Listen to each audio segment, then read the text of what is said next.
Okay, so yesterday we took out this compressor to a 2011 Nissan Rogue.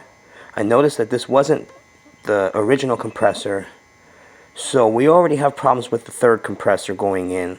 And I just want to know what was wrong with this second compressor. And I found out, well, the compressor is good. If anyone knows anything about compressors, you can turn this and stick your finger here and you'll feel pressure, and 90% chances that compressor is good.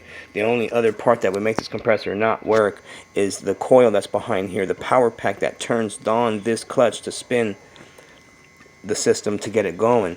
So when I have my power probe here, and we're going to check for power, we want to hear a clicking sound if this sucker's working. And if you notice, there's no clicking sound. So that means that this compressor is no good. The compressor itself, the body is good, but it needs a new front end. It needs a new coil, and chances of finding that is pretty hard. Most likely I can get on a certain website online and possibly find one and purchase it. It would be better than going to the junkyard or even getting a Chinese version one, because of course, well, again, this is not the original one. This is like a GDP or something like that, so that's probably the reason why it didn't last that long. It's just a cheapy one. You know, O'Reilly's and all these other places, they just get you buy parts compared to going to the actual dealer. Now here's a coil I took it off. This goes behind this pulley, and it has its power pack that you use.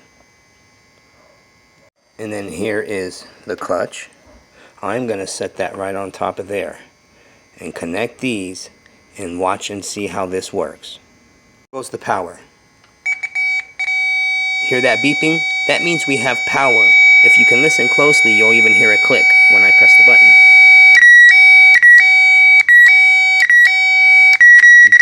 That actually means that this coil is good, and I can lift this and this will stay on this. Oh, I'm sorry, I'm not even doing that. If you notice, look at that. Now if I put power to that, this will stick to this. But I'm doing everything with one hand here, and that's very hard to try. Turn the power on, this sticks like a magnet and spins this, and that's how it creates the power for the compressor to turn on in your vehicle. So please hit that button to like and subscribe.